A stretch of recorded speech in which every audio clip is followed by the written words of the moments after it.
Wat 'n jaar was 2025 nie. Hallo en welkom by Klets Kompas. So kort voordat ons 2025 afrond, gaan ons terugkyk na die hoogtepunte en die groot gebeure van die jaar. Natuurlik een van die grootstes vir ons hier by Klets Kompas, Afrikaanse 100ste herdenking. Die 100ste herdenking van Afrikaanse amptelike erkenning as landstaal. So dit is nou die dag wat hy sy chappie gekry het. Afrikaans is nie 100 jaar oud nie. Hy is veel ouer as dit. En ons praat hom al baie langer as net 100 jaar, maar 100 jaar gelede is Afrikaans vir die eerste keer amptelik deur 'n regering erken. Dani Booysen het met Prof Herman Beyer van die Universiteit van Namibië gesels.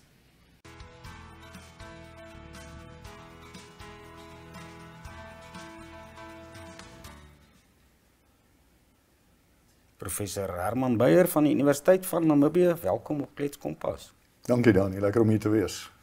Nou, soos ons reeds gesê het aan die begin van die program, ek dink meeste mense hopelik weet al dat Afrikaans amptelik vanjaar 100 jaar oud word, 'n hele eeu. Daar's so 'n bietjie van 'n polemiek, party ons self sê, maar dis gaan nie vir my 'n groot affære wees. My taal is baie ouer as dit. Maar hoekom is hierdie vieringe wel belangrik, dink jy? Dankie Dani. Ek dink 'n mens uiteraard. Ek het altyd gedink, jy weet, 'n mens kan 'n dag en 'n daad, 'n dag en 'n maand koppel aan die ontstaan van Afrikaans. Dit wat ons geleer het op skool 6 April 1652, toe Jan van Riebeeck aan die Kaap geland het, Nederlandse geselskap met die doel om 'n verversingspos te stig daar en natuurlik hulle Nederlands gepraat. En dis eintlik maar waar om 'n baie lang storie oor eeue lank kort te knip, dis waar Afrikaans vandaan kom. En selfs, jy weet, nie 100 jaar nadat hulle aangeland het daar nie, en in kontak gekom het met die plaaslike mense en die taal begin verander het besoekers van Nederland en van Europa daar aangeland en gesê, maar hierdie Hollands wat julle hier praat, is 'n ander soort Hollands as wat ons in Nederland hoor en daar in die meeste provinsies hoor.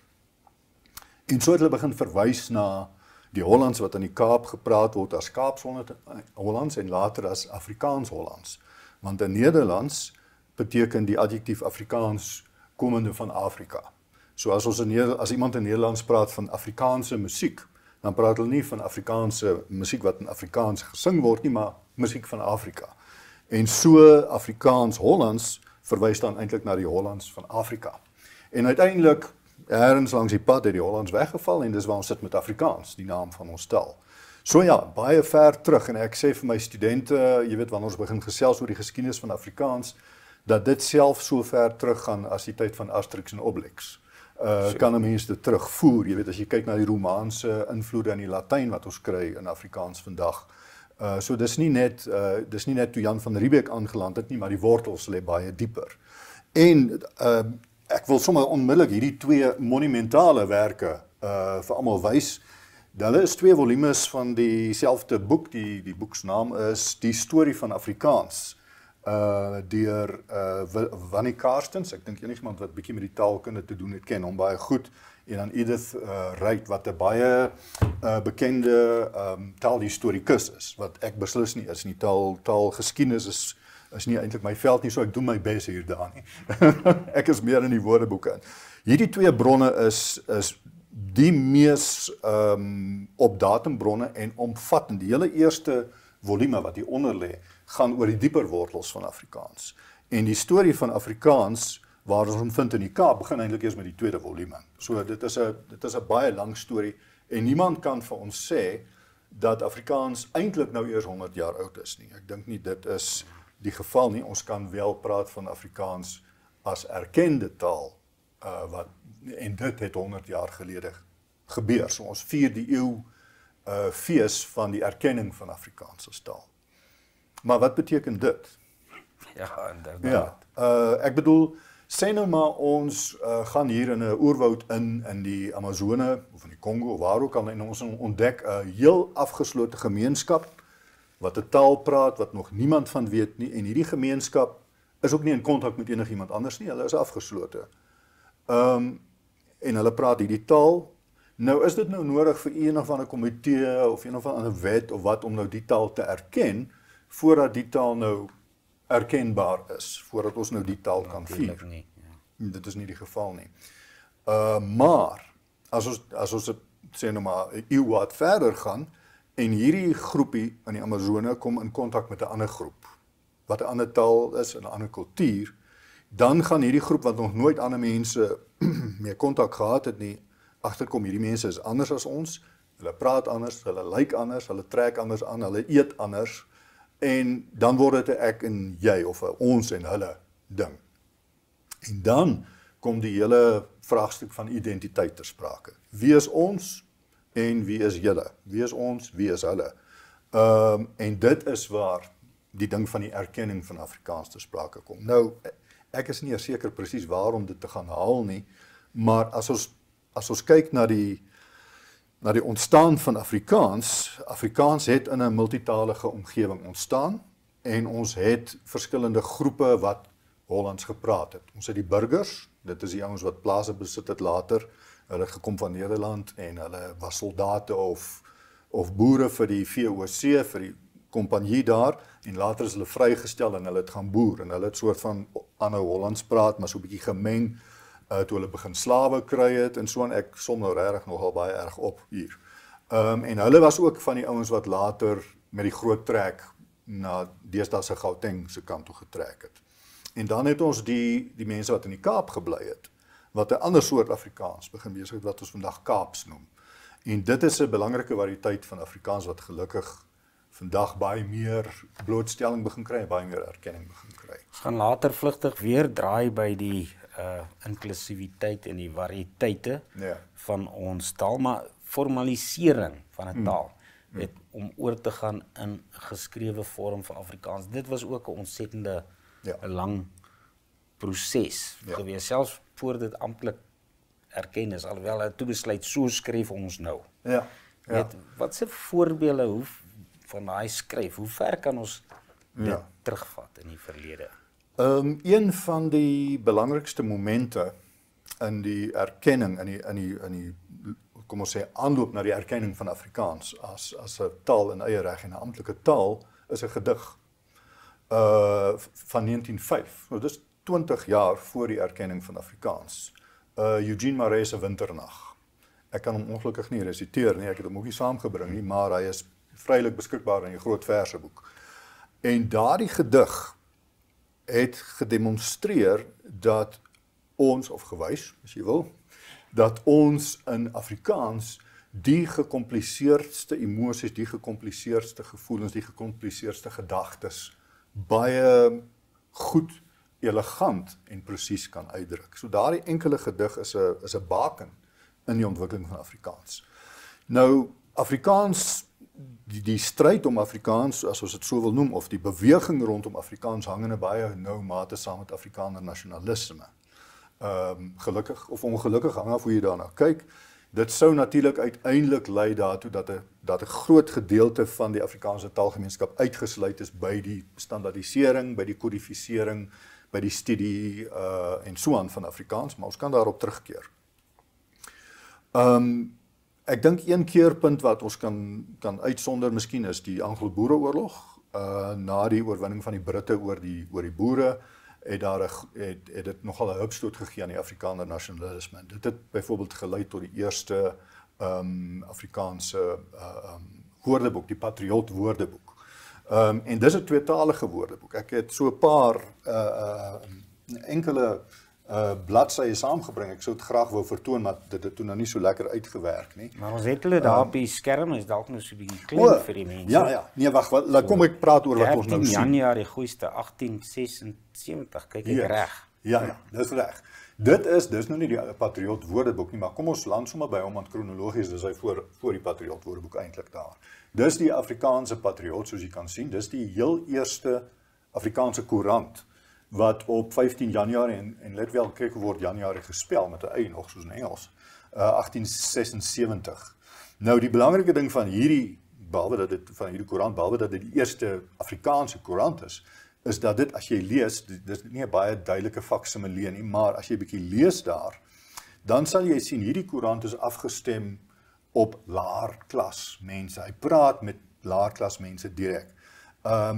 Ek wil net gou 'n stukkie aanhaal daar, onder die tweede opskrif, Afrikaanse Patriot, dan staan daar, Ja, dis die naam van ons blad. 'n beter naam kan ons nooit kry nie, want een patriot is 'n flikse vent. En so wil ons koerant ook maak. Klein, maar fliks. Op die 15 van ieder maand kan julle 'n besoek van die Patriot verwag en ek is seker hoe meer julle hom lees, hoe liewer sal julle hom kry en hoe meer intekenaars julle vir hom sal besorg en hoe meer julle dankbaarheid sal betoon. Ek sê teken in, dis maar 5 sielings in die jaar. Sê aan al die vriende, teken in vir die Patriot, dis maar 5 sielings in die jaar. Myn skepsels, wat is 5 sielings vir 'n Afrikaanse koerant? So jy kan sien, dis duidelik afgestem op mense wat nie eintlik literêr of opgevoed is nie. Maar dan kontrasteer jy dit met wat net onder die kop van die koerant staan, onder Afrikaanse patriot. Dan is daar 'n aanhaling uit die Bybel, die 5de gebod. En daar staan, ek lees hom, eert uw vader en uw moeder, opdat uw dagen verlengd worden in het land van u, de Heere, uw God geeft. Het 5de gebod. Nederlands. Hoogs Nederlands. So, selfs al was daar hierdie beweging om Afrikaans en die koerant het 'n baie belangrike rol gespeel om Afrikaanse mense te laat skryf in Afrikaans. En dit sou uiteindelik aanleiding gee tot byvoorbeeld die Patriot Woordeboek, die eerste spellinglys wat deesdae die Afrikaanse woordelys en spelreëls is. En al hierdie dinge het al uitgekom, al hierdie publikasies het al uitgekom lank voor 1925. Die Patriot Woordeboek in 1905, 20 jaar voor die amptelike wording van Afrikaans. Die wat is die ander, die eerste Afrikaanse woordelys en spelreëls in 1917. So die belangrike ding en die rede hoekom ons Afrikaans 104 is met hierdie, as jy mooi gaan kyk na die wet wat op daai dag in 1925 geproklameer is, sal jy sien eintlik die formulering sê net by Hollands word voortaan inbegrepe Afrikaans. So Afrikaans funksioneer naas Hollands. En die rede hoekom die wet afgekondig is omdat daar verwarring was in die staatsdiens en in die huise van die parlement. Wanneer is dit Afrikaans, wanneer is dit Hollands? Wanneer is dit Afrikaans, wanneer is dit Hollands? Want die wet het Afrikaans verbied in die parlement. Die twee huise, as hulle saamkom, was dit nie Afrikaans nie, dan was dit Nederlands. So die ouens het begin bietjie die mekaar raak. Toe sê hulle nee, kom ons kry nou net sekerheid daaroor, as twyfel. En toe nou op daai dag in 1925, ek was 10 Mei of so iets, 1925, toe kom hierdie wet uit en sê van nou af beteken Hollands ook Afrikaans. En het was terugwerkend na 1910 toe. So eintlik was wel sinds 1910 dan. Nou, baie datums. Herman, jammer om gou daar tussen beide te kom. Jy het nou 'n klomp woorde ook uit daai ou woordeboek uitgehaal. Miskien kan jy net oor een of twee vinnig verduidelik, jy weet. Hoe dit woorde spesifiek, want nou soos ook by die geskrewe. Ja. En dit natuurlik was 'n duidelike beweging teen Engels, om weg te beweeg van Engels af na die oorwinning van die Britte in die Boereoorlog. As jy vinnig dink aan die Amerikaanse taalse geskiedenis, ons het Amerikaanse Engels en ons het Britse Engels. In Amerikaanse Engels spel jy color C-O-L-O-R en in Britse Engels C-O-L-O-U-R. Wat het dit teweeggebring? Die antwoord is 'n woordeboek. Amerikaner Webster het 'n woordeboek gemaak en hy het besluit van nou af spel ons color sonder die u, want ons sê dit sonder die u. En die woordeboek het Afrikaans geskep soos wat vandag is. So ek vermoed dieselfde soort van ding het hulle probeer doen met die Patriot woordeboek. So jy sal sien byvoorbeeld en hy's gratis aanlyn beskikbaar. Jy kan net Google Patriot woordeboek en jy kan hom aflaai, 'n faksimilie van hom natuurlik. Die Patriot woordeboek byvoorbeeld het nie 'n letter V nie. Want alle woorde wat ons vandag met 'n V spel is met 'n F gespel. Want dis die klank so spel met 'n F. Want in Nederlands het jy mos die V wat jy ook as 'n W kan uitspreek, so al daardie soort van verwarring het hulle probeer uitskakel. 'n Woord soos kies. Ek kies, hierdie ding spel ons K-I-I-S in die Patriot woordeboek. En die moegheid byvoorbeeld spel ons M-O-E-G-H-I-D. So dis 'n vereenvoudiging van die spelling, soos jy gesê het vroeër, ons skryf soos ons praat. Later was daar so 'n bietjie van 'n terugwerking daarop en vandag soos ons skryf is weer 'n bietjie nader aan die Nederlands ter wille van die tradisie natuurlik. Ons gee nog steeds erkenning aan Nederlands as die hoofbron van die woordeskat en die grammatika, hoewel glad beslis nie die uitsluitlike bron nie. Ja. So dit was so een of twee voorbeeldjies. Daar's professor Herman Beyer het op sigself nie lank terug nie. Was al 'n paar jaar terug 'n storm ontketen met die hele Bretchen storie. Dalk vir 'n ander dag baie dankie dat jy kom kuier het, Herman. Dankie Dani, dit was lekker.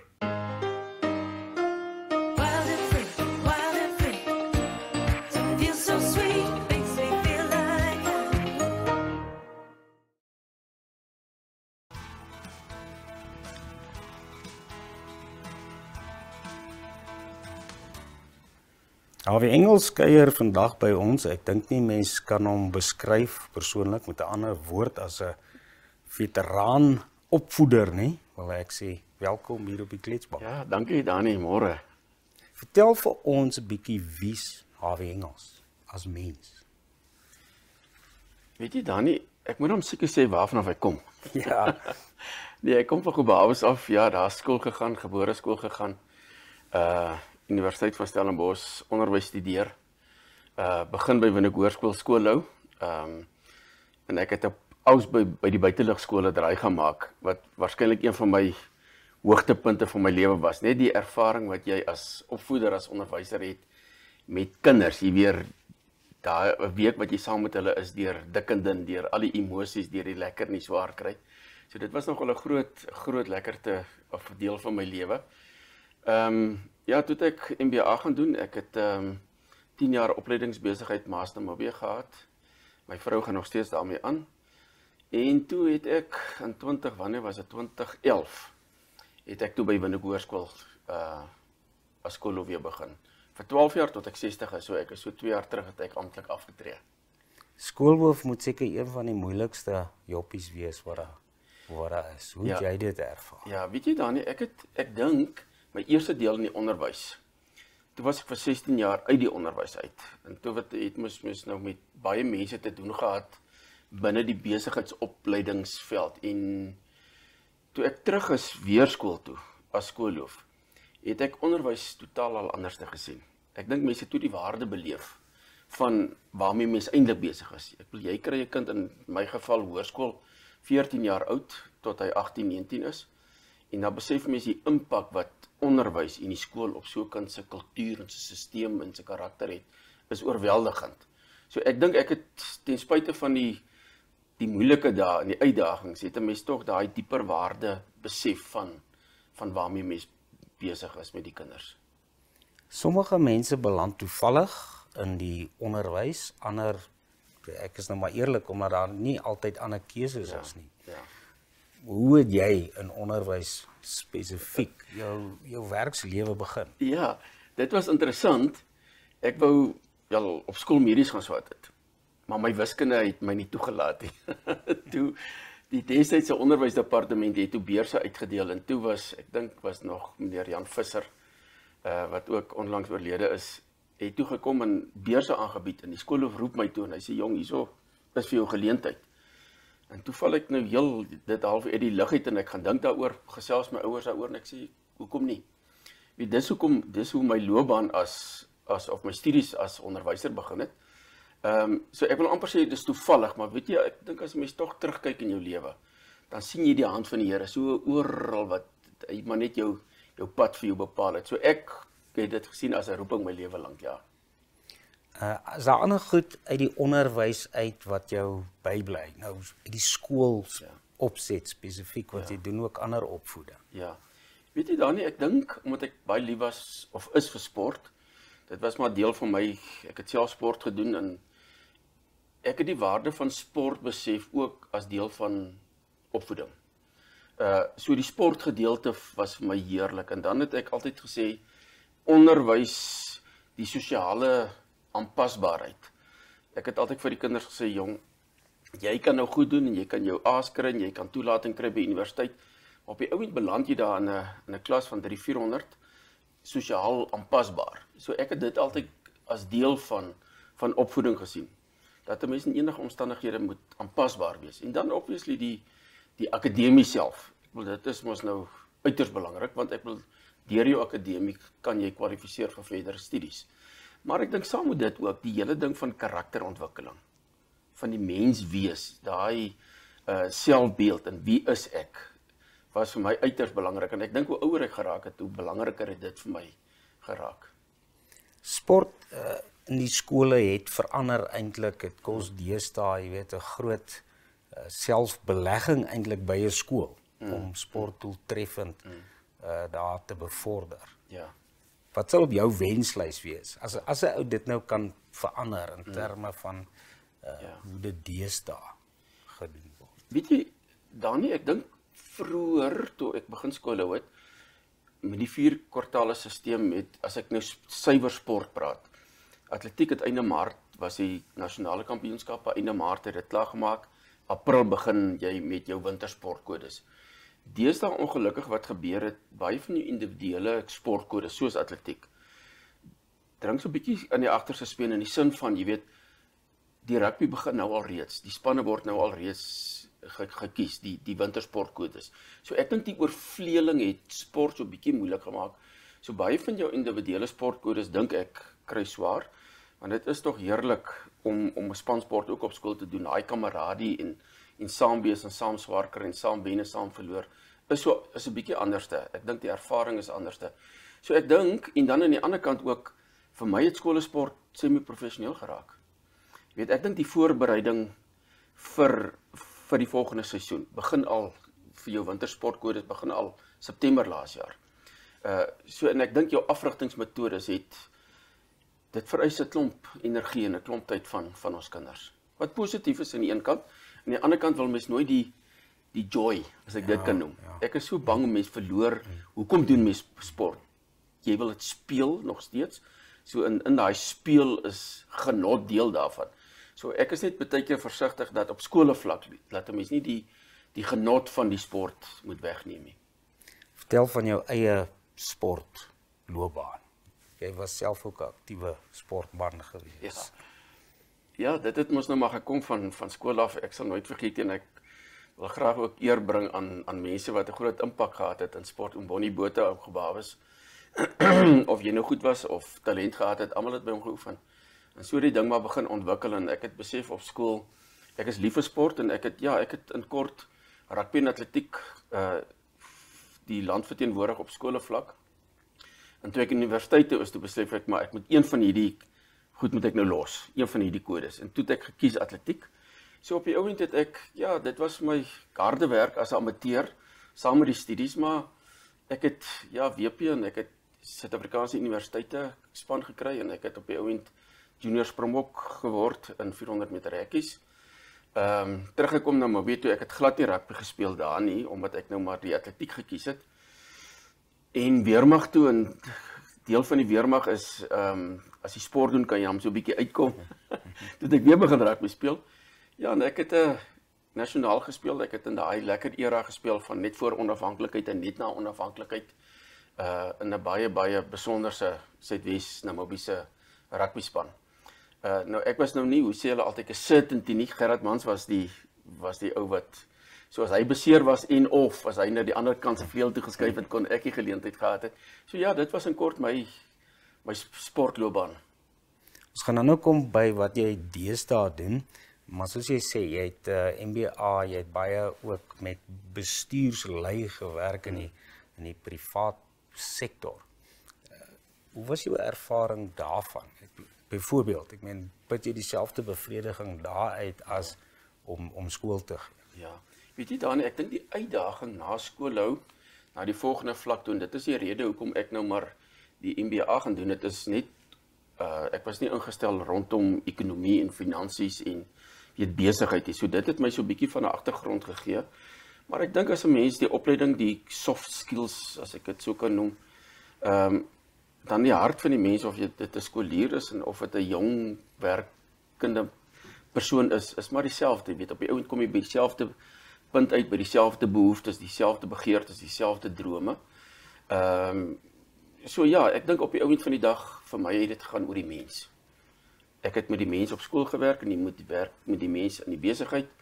En ek dink as 'n mens daai basiese behoefte kan aanspreek rondom waantoe is ek op pad, wie is ek en waantoe is ek op pad. En ek dink as mens daai prentjie vir iemand kan help uitkap, dit is vir my 'n wonderlike ervaring en baie bevredigend uit die aard van die saak.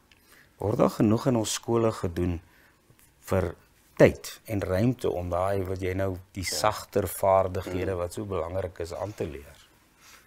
Dan is ek moet eerlikwaar wees, ek dink nie so nie hoor. Ek dink ons kurrikulum is vol. Jy weet, ek sê altyd vir die onderwysers die grootste respek vir 'n onderwyser wat in 'n klas staan waar 40 kinders in sit en vir 7-8 periodes 'n dag sit jy met daai kinders wat inkom. So jy is so gefokus op om deur die syllabus te werk en om sinvol te werk en vir kinders weet op alle vlakke van intelligensie wil ek sê die een kind leer makliker, die een kind leer 'n bietjie swaarder en jy wil hulle almal deur die stelsel kry. Met die gevolg is ek voel persoonlik dat 'n mens eintlik te min tyd spandeer. Ek dink dis waar die buitemuurs, jou kultuur en jou sport en wat dit ook al mag wees, so 'n belangrike rol in skole speel in die totale ontwikkeling van die mens. Awie, baie dankie vir jou vorige en voortgesette bydraes in Namibië. Dankie. So plesier, dit was Awie Engels.